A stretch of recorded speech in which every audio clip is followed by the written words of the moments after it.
5 choses à prioriser si tu veux atteindre ton objectif le plus rapidement possible et pas perdre 5 ans comme j'ai pu le faire. Coucou tout le monde, moi je suis Clémentine, je suis coach sportive depuis 8 ans et coach en ligne depuis 3 ans. Et chaque mois, j'accompagne des dizaines de personnes à atteindre leur objectif, que ce soit de la perte de poids, de la prise de masse musculaire ou tout simplement de la remise en forme.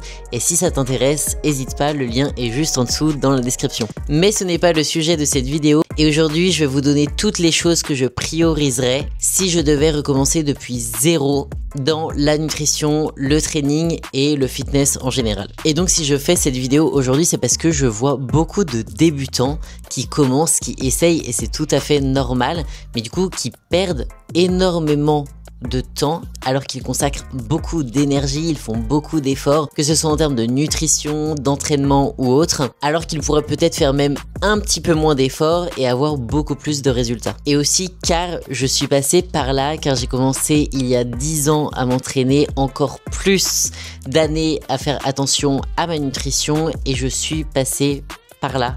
J'ai fait énormément d'erreurs, j'ai fait énormément de tests, et honnêtement je pense que sur mes 10 ans d'entraînement j'ai bien perdu 5 ans où rien n'était optimal, que ce soit en termes de nutrition, que ce soit en termes de training, rien n'était optimal, et donc forcément j'ai perdu énormément de temps alors que pourtant je faisais énormément d'efforts, je me mettais énormément d'énergie dans ce que je faisais, mais je manquais de connaissances, je manquais d'expérience, et donc forcément au début on perd un petit peu de temps. Donc c'est parti, je vais vous parler des 5 grandes priorités pour atteindre votre objectif le plus rapidement possible. On va parler d'entraînement, de nutrition, de mindset, mais surtout de simplicité. Priorité numéro 1, se fixer un objectif clair. Oui, vous devez savoir quel est votre objectif. Est-ce que vous voulez perdre du poids? Est-ce que vous voulez prendre de la masse musculaire? Est-ce que vous voulez faire une recomposition corporelle? C'est deux objectifs très différents. Et surtout, vous ne pouvez pas les faire en même temps. Ensuite, il faut un objectif SMART, donc spécifique, mesurable, atteignable, réaliste et temporel. En gros, spécifique, c'est quel est votre objectif. Donc, est-ce que c'est de la perte de poids? Est-ce que c'est de la prise de masse musculaire? Etc. etc. Là, en gros, spécifique, c'est par exemple, on va choisir perte de poids. Ensuite, mesurable. Donc, ça peut être les mensurations, ça peut être le poids. Que ce soit le poids une fois par semaine ou une moyenne sur la semaine. Par exemple, vous voulez perdre 10 kilos, oui, c'est ambitieux, mais c'est tout à fait atteignable. Ensuite, réaliste. Est-ce que votre objectif est réaliste? Est-ce que vous êtes dans des bonnes conditions, que vous pouvez tout à fait perdre 10 kilos, ou est-ce que vous êtes en mauvaise santé? Là, vous enchaînez des voyages, vous allez partir et vous allez manger au restaurant midi et soir. Alors oui, c'est possible, mais forcément, ça peut être un petit peu plus compliqué et un petit peu moins réaliste. Et pour finir, temporel, c'est-à-dire en combien de temps vous comptez perdre ce poids. Est-ce que vous voulez perdre 10 kilos sur 1 an? Est-ce que vous voulez perdre 10 kilos en 6 mois? Est-ce que vous voulez perdre 10 kilos en 3 mois? Bien évidemment, on ne peut pas prédire quelque chose, mais on peut avoir un petit peu un ordre d'idée et en combien de temps on veut atteindre cet objectif tout simplement. Et dernière chose très importante, vous rappelez que le changement, ça prend du temps. Oui, car si tu te fixes un objectif de perdre par exemple 10 kilos en 1 mois et qu'en réalité ça prend 4 mois, forcément vous allez être déçu et vous allez abandonner, car vous allez avoir l'impression que ça ne fonctionne pas. Alors que si ça fonctionne bien, c'est juste que perdre 10 kilos en 1 mois, c'est vraiment très compliqué à atteindre et c'est limite irréaliste pour la plupart des gens. Donc soyez conscients du temps que ça prend. Je vous demande pas de vouloir perdre juste 1 kilo par mois, même si ça peut être très bien en fonction des conditions, mais juste d'être réaliste par rapport à votre objectif. Deuxième point, construire une routine réaliste et durable. Ça va être un de mes meilleurs conseils, car avant je faisais tout l'inverse. Vraiment au début je faisais tout l'inverse, c'est viser la régularité plutôt que la perfection. Car en procédant comme ça va vous éviter d'aller dans le tout ou rien.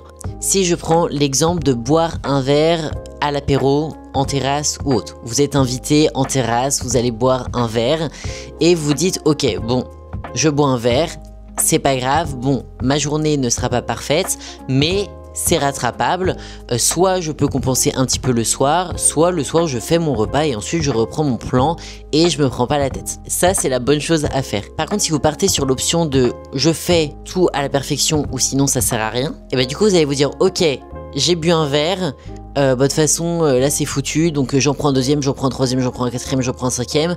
Bon, du coup il est 22h, je rentre chez moi, je passe chez McDo, de toute façon j'ai bu de l'alcool, donc autant aller à fond et je reprendrai le plan demain.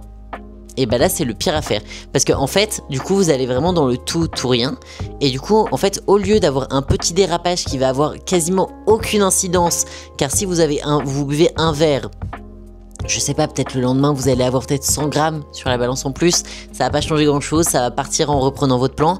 Alors que si vous vous dites, bon bah de toute façon foutu pour foutu, je mange tout parce que de toute façon j'ai pas respecté le plan, bah là ok, vous allez peut-être reprendre 1 ou 2 kilos. Et oui, car au lieu d'avoir un tout petit écart qui va quasiment rien changer, en fait vous allez tout changer. C'est comme pendant un moment il y avait des personnes qui faisaient des réels où on exagère tout. Par exemple, on renverse un petit peu d'eau par terre, on renverse la carafe, on trébuche, on se lance contre le sol, on fait un coloriage, on dépasse un petit peu, on gribouille partout. Enfin, en gros, c'était un petit peu ça le réel, et je trouve que ça représente bien le tout ou rien. C'est-à-dire que vraiment, cette mentalité-là, c'est vraiment le pire. Je l'ai fait, et en fait, je voulais tellement quelque chose de parfait tout le temps que, bah, en fait, dès qu'il y avait un petite chose, ça peut être vraiment prendre une chips à l'apéro, ça peut être manger un bout de pain ou autre, bah je faisais ça, et du coup je me disais bon bah de toute façon ça sert à rien, j'ai dépassé mes cales, c'était pas dans le plan. En gros je préférais tout rater que juste rater un tout petit peu et avoir quasiment aucun impact. Donc ça c'est mon meilleur conseil. Deuxième point, ne pas essayer d'aller dans l'extrême encore une fois. Par exemple, il vaut mieux prévoir de faire 2 séances par semaine pendant 1 an et s'y tenir, plutôt que de faire 6 séances par semaine et de le faire pendant 3-4 semaines et ensuite totalement abandonner parce que c'est beaucoup trop dur à tenir. Et vous pouvez avoir de très bons résultats en allant vous entraîner 2 fois par semaine à la salle de sport. Et dernier point, vous adaptez à vos contraintes. Oui, car si vous fermez les yeux sur vos contraintes, que ce soit votre travail, vos enfants, votre vie sociale, adaptez par rapport à votre vie. En fait, si vous mettez tout de côté, ça va marcher pendant un temps et ensuite vous allez abandonner. Parce que soit on va vous le reprocher, soit parce que tout simplement ça va vous manquer. Donc il n'y a pas d'intérêt d'aller dans quelque chose que vous ne pouvez pas tenir sur du long terme.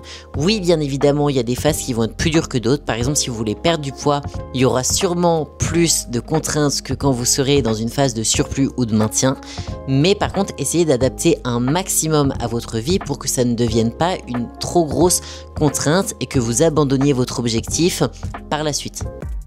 Troisième priorité, avoir une alimentation structurée et flexible. Je pense que cette partie-là, je suis bien placée pour en parler car je pense avoir fait absolument toutes les choses et inimaginables en termes de nutrition. Je faisais vraiment n'importe quoi entre les phases où je ne mangeais pas, les phases où je faisais des trucs ultra extrêmes ou encore les phases où je me nourrissais que de melons et de jambon sec. Oui, j'ai fait ça. En gros, il y a eu tout un été où je faisais 4 repas et mes 4 repas c'était du melon. Donc je faisais melon matin. Le midi, je faisais melon et un jambon sec que j'avais trouvé ou qui était pauvre en sel et en lipides. Au goûter, je remangeais du melon et le soir, je remangeais la même chose que le midi. Donc en gros, je me nourrissais que de melon et de jambon sec. Et je mangeais absolument que ça. Et c'était clairement n'importe quoi car j'avais pas du tout les nutriments nécessaires. Oui, là pour le coup j'étais en déficit, mais il faut savoir que j'ai fait ça pendant tout l'été, donc je pense 2-3 mois. Effectivement, j'étais en déficit et donc j'avais perdu du poids. Mais bien évidemment, j'ai retrouvé tout mon poids en septembre parce que forcément c'était trop dur à tenir et puis c'était pas du tout optimal. Alors à ce moment-là, je ne le savais pas. J'avais pas conscience encore des protéines, lipides, etc. Il n'y avait pas encore autant d'informations autour de nous, j'ai envie de dire aussi. Mais c'est vrai que du coup, j'ai fait un peu n'importe quoi et j'ai un petit peu tout tester. Donc déjà, première chose très importante, c'est de comprendre les bases. Alors je vous demande pas de connaître la nutrition des cours, de suivre des formations, etc. Pas du tout, mais juste de comprendre un petit peu les bases. Donc par exemple, l'importance des protéines quand on cherche à développer de la masse musculaire. Comprendre le principe du déficit pour perdre du poids ou du surplus calorique pour en prendre. Et aussi avoir une idée des réelles portions. Parce que beaucoup de personnes ne connaissent pas forcément les portions. Déjà maintenant, beaucoup de personnes mangent à l'extérieur. Donc on ne se rend plus compte des vraies portions. et également aussi dans quelle famille on a grandi. En fonction des familles vont manger relativement beaucoup avec des grosses portions et d'autres n'auront pas forcément ce problème. Ensuite, deuxième point, comprendre l'importance de peser ses aliments et de calculer ses besoins. Ça, je comprends que ça peut être un frein pour beaucoup de personnes, car on peut se dire que c'est très contraignant. Mais en fait, quand on vous dit de comprendre vos besoins et de calculer, on vous dit pas de faire ça toute votre vie. En fait, c'est tout simplement que le fait de calculer ses besoins et ses calories, ça va vous permettre d'atteindre votre objectif beaucoup plus rapidement. C'est-à-dire que si vous voulez perdre du poids, si vous traquez vos calories, vous savez si vous allez être en déficit calorique ou pas. Et donc forcément, ce sera beaucoup plus simple pour ensuite faire des ajustements et donc pour ne pas perdre de temps. Alors que si vous ne savez pas où vous en êtes, forcément que c'est hyper difficile de savoir si vous êtes réellement en déficit calorique ou pas. Et donc forcément vous perdez du temps car vous avez l'impression de faire des efforts de votre côté, de faire attention à ce que vous mangez, mais si vous n'êtes pas en déficit calorique, vous n'allez tout simplement pas perdre de poids. C'est comme si vous cherchez d'aller d'un point A à un point B sans GPS. Si vous y allez sans GPS, ça va prendre beaucoup plus de temps. Vous allez devoir regarder les panneaux, vous allez peut-être vous tromper, vous allez peut-être devoir faire des détours et donc vous allez mettre du temps. Si vous voulez y aller plus rapidement, dans ce cas-là, vous allez utiliser un GPS car il va savoir directement quoi faire. Déjà, quelle direction prendre et par exemple, s'il y a des bouchons ou autre, pareil, quel détour prendre. Et donc, je trouve que ça illustre plutôt bien le fait de calculer ses besoins et de traquer ses calories. C'est que tout simplement, ça vous permet d'atteindre beaucoup plus rapidement votre objectif sans perdre de temps, sans faire d'erreur. Mais ça ne veut pas dire pour autant que vous allez devoir faire ça toute votre vie. Vous pouvez très bien vous dire, bon, là je suis dans une perte de poids, mon objectif c'est de perdre de poids, donc je vais traquer mes calories, mais ensuite le but ça va être de remonter petit à petit les calories sans pour autant prendre du poids. Et vu que vous allez acquérir des connaissances dans la nutrition et au niveau des portions, et ben ce sera beaucoup plus simple par la suite pour vous d'être dans une diète plutôt intuitive où vous allez vous écouter, mais vous allez avoir les connaissances nécessaires pour vous débrouiller tout seul et donc de maintenir votre poids ou de vouloir en reperdre par la suite. Ensuite, troisième point et qui me tient très à cœur, manger suffisamment et éviter les régimes extrêmes. Car ayant eu des TCA pendant de très longues années, ayant fait absolument tous les régimes extrêmes au possible, c'est la pire des choses. C'est la pire des choses, vous allez développer une relation malsaine avec la nourriture, vous allez être frustré, vous allez avoir faim, vous allez pas développer de la masse musculaire si vous vous entraînez. Vraiment, c'est la pire des choses à faire, c'est de vous affamer. Donc juste manger. Oui, vous allez avoir faim en déficit calorique. Si on vous dit que vous allez jamais avoir faim en déficit calorique, alors oui, vous pouvez avoir de la chance de ne pas avoir faim. Mais c'est normal d'avoir faim aussi en déficit calorique. Faut pas oublier cette chose-là. Mais par contre, ne vous affamez pas. Mangez quand même, que ce soit pour votre santé ou pour votre objectif. Dans tous les cas, c'est hyper important de continuer à bien se nourrir et d'avoir les nutriments nécessaires. Dernier point, autorisez-vous des plaisirs, que ce soit des plaisirs quotidiens, que ce soit des plaisirs hebdomadaires. Ça va être hyper important pour tenir votre diète. Par exemple, un plaisir quotidien, ça peut être un petit plaisir. Moi, j'ai des clientes, elles adorent le chocolat et du coup, elles ont vraiment leur carré de chocolat chaque jour et c'est vraiment leur petit plaisir et elles savent qu'elles pourraient avoir plus de volume alimentaire sans ce carré de chocolat, mais c'est vraiment leur petit plaisir. Moi, par exemple, ce que j'adore, c'est les cafés latte. Et par exemple, tous les jours, j'aime bien avoir mon café latte. Quand je vais travailler, par exemple, dans un café, je prends toujours un café latte et je me limite à ce café latte-là. Je sais que c'est des calories, en plus c'est 250 calories que j'ai en moins sur ma diète, mais j'accepte parce que c'est vraiment le plaisir qui me fait du bien et que je suis contente d'avoir tous les jours et donc j'ai ce petit plaisir là. Peut-être que je pourrais l'enlever par la suite si par exemple le déficit devenait trop agressif, mais c'est vrai que là avec mes cales actuelles je préfère garder mon latte tous les jours. Après, comme je le disais, vous pouvez aussi avoir un plaisir hebdomadaire, c'est-à-dire que chaque semaine, vous dire que, je sais pas, vous faites un brunch avec votre copain, votre copine, des amis, vous avez un repas de famille le dimanche midi, un resto le samedi soir et pas appeler ça un cheat meal, mais plutôt un repas libre. Quelque chose qui fait que là, vous ne traquez pas, là, vous avez un moment un petit peu plus social qui peut vous faire du bien et qui vous aide aussi à tenir toute la semaine. Ça peut être une bonne chose si vous avez conscience par contre que effectivement ça peut potentiellement freiner un petit peu une perte de poids. Par exemple, une personne qui suit un déficit calorique du lundi au dimanche, bien évidemment qu'elle va perdre beaucoup plus rapidement qu'une personne qui va tenir sa diète du lundi au dimanche, mais qui va avoir un repas libre non traqué, où là les calories peuvent monter un petit peu. Mais c'est pas un souci si vous en êtes conscient et si surtout ça vous permet de tenir sur la durée. Donc voilà la partie sur l'alimentation, mais en gros ne vous frustrez pas, n'allez pas dans les extrêmes, ne négligez pas vos protéines, ne sautez pas des repas et autorisez-vous des plaisirs de temps en temps. Quatrième priorité, et là ça va être un peu plus axé training, maîtriser les bases des mouvements. Oui, ça va être vraiment très important et je veux pas faire la couche sportive chiante qui demande des vidéos, qui veut une bonne technique, etc. Mais c'est tout simplement pour que vous ayez les meilleurs résultats possibles. Donc déjà, apprendre la technique avant de charger lourd. Et ça, je le répète, apprendre la technique avant de charger lourd. Oui, car on en voit tout le temps à la salle, mais beaucoup chargent beaucoup trop vite et beaucoup trop lourd alors qu'ils ont une mauvaise technique. Alors déjà, par rapport à votre objectif, c'est pas du tout intéressant. Et en plus, c'est hyper dangereux car vous mettrez une charge sur votre corps, sur vos articulations avec une mauvaise technique. Donc à tout moment, vous pouvez vous blesser. Ensuite, l'importance de la surcharge progressive et de noter ses charges. Par exemple, moi, mes clients, ils ont tous un logbook où ils peuvent marquer pour chaque série leur charge et leur nombre de répétitions. Comme ça, ils n'ont pas besoin de se demander la semaine d'après « Ah, mes mains sur le leg extension, j'ai mis 34 ou 37 ou 41, j'ai fait 10 ou 11 reps ». Et vous pouvez vous dire c'est pas grave, oui mais non.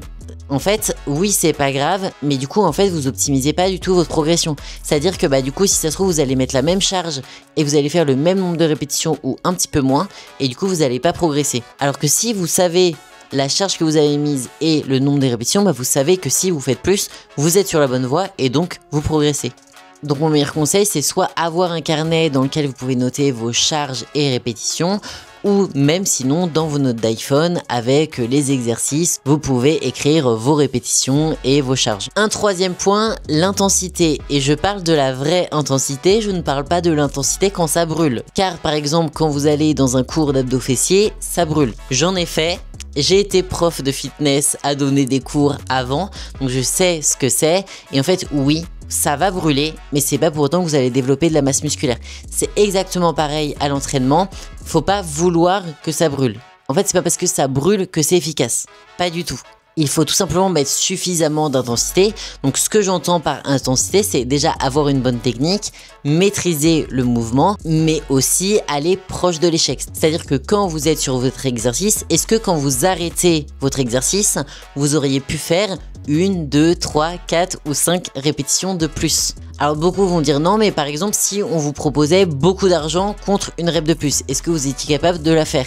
Probablement oui. Donc dans ce cas-là, ça veut dire que vous n'étiez pas forcément à l'échec. Après, je dis pas forcément qu'il faut aller à l'échec et plus en pouvoir et être au bout de votre vie, non. Mais en tout cas, se rapprocher de l'échec et que ce soit quand même un petit peu dur. Et dernier point, ne pas hésiter à se filmer ou demander de l'aide. Déjà, se filmer, c'est vraiment hyper bien. Je sais que c'est pas forcément facile, surtout quand on débute la salle. On n'est pas forcément à l'aise pour se filmer devant les autres, etc. Mais franchement, c'est ce qui vous aide tellement. Par exemple, moi, je sais que les clients qui m'envoient régulièrement des vidéos d'exécution et qui se filment à la salle, c'est ceux qui font le plus de progrès à la salle et également qui ont plus de progrès physiques. Aussi, ne pas hésiter à demander de l'aide, que ce soit directement à la salle, par exemple si vous ne trouvez pas une machine, si vous ne savez pas comment utiliser une machine, si vous avez besoin de l'aide, par exemple une personne qui est à côté de vous pour vous aider à remonter la charge si vous n'y arrivez pas, ça faut vraiment pas hésiter. Et la plupart des gens à la salle sont très gentils et la plupart aussi, soit sont dans le même cas que vous, soit sont aussi passés par là. Donc ils sont très compréhensifs et vont vous aider avec plaisir. Et dans la partie demander de l'aide aussi, ne pas hésiter à prendre du coaching. Alors je dis pas ça parce que je suis coach, mais honnêtement, si j'avais pris un coaching plus tôt, un bon coaching, je précise, entre parenthèses, un bon coaching, clairement je n'aurais pas perdu 5 ans aux entraînements. Parce que j'ai fait absolument n'importe quoi, entre trop de volume, entre m'épuiser, entre m'entraîner tous les jours, entre faire trop de cardio, entre ne pas charger, faire une mauvaise technique, etc. J'aurais vraiment pu éviter de perdre 5 ans. Et donc ça, honnêtement, ça change tout. Et surtout, prendre un coaching ne veut pas dire de garder un coaching à vie. C'est tout simplement avoir les clés au début pour faire bien les choses et pour ne pas perdre de temps. Et peut-être au bout d'un moment, vous allez vouloir être tout seul, vous gérer. Vous aurez acquis des nouvelles connaissances et compétences et donc vous pourrez vous débrouiller tout seul. Enfin, cinquième et dernière priorité, la partie un petit peu plus mentale, mindset et discipline. Oui, car c'est généralement quelque chose que l'on néglige, mais c'est quand même quelque chose de très important. Déjà, premier point, la partie motivation. C'est vrai qu'il y a beaucoup de personnes qui se disent « Moi, mon gros problème, c'est la motivation. C'est que je suis motivé une semaine et ensuite je ne suis plus motivé. » Et bah, figurez-vous, tout le monde est comme ça. Tout le monde est comme ça. Alors oui, des personnes vont être motivées plus longtemps que d'autres, mais tout le monde n'est pas motivé H24. Moi, je suis pas motivé tous les jours à aller m'entraîner. Je suis pas motivé tous les jours à suivre ma diète. Je suis pas motivé. En fait, je suis pas motivé. Non, je vais pas à la salle en sautant, en étant ultra heureuse et en me disant ouais, je vais à la salle, je vais à la salle, je vais à la salle. Non, bien évidemment, je suis loin d'être comme ça. Et j'ai des phases où la motivation n'est absolument jamais là et qui n'est pas là toute la semaine. Et c'est pour ça que ça va être très important d'avoir de la discipline. La discipline, c'est tout simplement faire les choses quand on n'en a pas forcément envie, quand on n'a pas la motivation. Et ça va être très important. Et en fait, vous allez réussir à avoir cette discipline-là quand votre objectif est important pour vous. Si votre objectif n'est pas assez important pour vous, dans ce cas-là, ça va être très compliqué d'avoir de la discipline parce que vous allez trouver le moindre prétexte pour ne pas aller à la salle, ne pas suivre vos diètes ou autre. Par contre, si votre objectif compte, vous allez avoir la discipline de vous dire « Ok, j'ai pas envie. J'ai pas du tout envie d'y aller, mais je vais y aller parce que je vais être contente déjà après de l'avoir fait et ça va me rapprocher un petit peu plus de mon objectif. Et ça, c'est hyper important. Après, je ne veux pas aller non plus dans le 100%, oui, c'est discipline ou rien, nanana. Non, bien évidemment, on est humain, il y a des fois on n'a pas envie et puis il y a des fois aussi où, en fait, c'est pas tout votre vie. Parce qu'il y a beaucoup de personnes qui parlent en mode, oui, c'est la discipline, mais c'est des personnes où c'est leur vie. C'est des personnes qui font du bodybuilding, c'est des personnes où elles vivent strictement pour ça. Si vous avez juste envie de perdre du poids et que c'est pas toute votre vie, oui, il faut avoir un minimum de discipline, oui, il faut faire des efforts, oui, vous allez avoir faim, mais vous avez le droit de ne pas être parfait parce que vous n'êtes pas des athlètes et donc vous n'avez pas besoin d'avoir autant de discipline qu'un bodybuilder. Le second point sera de te responsabiliser. Oui, alors ça c'est la partie un peu moins cool, mais être conscient que si vous en êtes là où vous en êtes, c'est par vos actions. Et que ce soit dans les deux sens. Alors je ne dis pas, par exemple, si vous ne perdez pas du poids, que vous faites des efforts et que ce soit pour des problèmes hormonaux, pour des problèmes de santé ou autres, bien évidemment, là ça ne rentre pas en compte. Mais par contre, vous responsabilisez. Ce n'est pas la faute des autres si vous ne perdez pas du poids. Ce n'est pas la faute de quelque chose si vous ne perdez pas du poids. Si vous mettez les actions en place, vous allez perdre du poids, ou vous allez prendre de la masse musculaire, ou vous allez changer. Je ne dis pas que c'est facile et aussi simple pour tout le monde. Bien évidemment, on a la génétique qui est là, on n'a pas tous les mêmes facilités, ça je suis bien d'accord. Mais par contre, vous êtes le ou la seule responsable de ce que vous êtes et des efforts que vous faites pour atteindre votre objectif. Troisième point, célébrer les petites victoires. Par exemple, moi avec mes clients, chaque semaine dans leur check-in, ils ont des petites victoires à me donner. Que ce soit des petites victoires, des grandes victoires, n'importe. Mais c'est vrai que c'est bien de se rendre compte des victoires qu'on a fait. Par exemple, oui, peut-être que j'ai perdu moins de poids cette semaine, mais j'ai fait tous mes pas, j'ai fait tous mes entraînements, j'ai suivi ma diète, j'ai fait une sortie au resto, c'était trop bon, j'ai ajusté après et j'ai réussi à gérer, j'ai pas abusé. Vraiment trouver des petites victoires un peu chaque semaine, c'est très important pour tenir sur le long terme. Enfin, un dernier point, l'entourage et l'environnement. Alors, je vais pas vous dire de supprimer toutes les personnes de votre vie qui ne vous soutiennent pas dans votre perte de poids. Pas du tout. Mais ça rejoint un petit peu la responsabilité dans le sens où ça reste votre responsabilité de perdre du poids. Même si vos proches ne vous encouragent pas, mais forcément c'est beaucoup plus agréable quand vos proches vous encouragent et sont là pour vous. Mais je voulais parler surtout de l'environnement. Bien évidemment, l'environnement va jouer beaucoup, que ce soit chez vous, que ce soit à la salle. Par exemple, chez vous, si vous êtes en perte de poids et que vous avez absolument partout des chocolats, des bonbons, des choses que vous aimez, etc., ce sera forcément beaucoup plus difficile de suivre vos diètes que si ils ne sont pas là. Bien évidemment, si vous avez du mal à vous contrôler avec certains aliments. Pareil pour la salle de sport par exemple, si vous vous entraînez dans une salle de sport que vous adorez, ce sera forcément beaucoup plus facile d'aller à la salle que si vous détestez votre salle de sport. Donc des fois, mettre peut-être 10 € de plus par mois dans une salle de sport qui vous plaît davantage, ça peut être une bonne option. Donc cette partie mentale peut paraître peu importante, mais en réalité, elle l'est vraiment et énormément, car ça fera réellement la différence entre abandonner au bout d'un mois ou être constant pendant un an et atteindre votre objectif et développer de nouvelles habitudes et vous sentir mieux dans votre corps. Voilà pour les 5 priorités pour atteindre son objectif le plus rapidement possible. Donc pour résumer, la première priorité, c'est avoir un objectif clair. La seconde est de construire une routine réaliste et tenable. La troisième, avoir une alimentation structurée et flexible. La quatrième, maîtriser la base et les techniques des mouvements. Et la cinquième, faire attention à son mental, sa motivation et son mindset. Et surtout, garde en tête qu'il vaut mieux être constant ou constante que vouloir faire tout parfaitement. Voilà, j'espère que cette vidéo pourra vous aider et si vous l'avez aimé, n'hésitez pas à liker, à commenter ou à la partager. Et si tu souhaites te faire accompagner pour atteindre ton objectif physique, n'hésite pas à cliquer sur le lien dans la description pour réserver un appel avec moi et qu'on puisse en parler ensemble. Sur ce, je vous dis à très vite pour la prochaine vidéo.